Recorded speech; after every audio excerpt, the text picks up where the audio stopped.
চাপ থেকে কোন ছিল আলো, পাহাড়ের কোলে স্তব্ধ এ রাস্তা, সব কিছু ভুলে আমি দাঁড়িয়ে, তুমি দাঁড়িয়ে, নিভে আসা রোদের ছোঁয়ায়।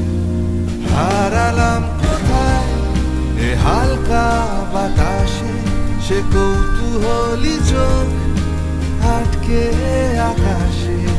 হাঁটবে দুপা তোমার দিকে, সব বন্ধ ভার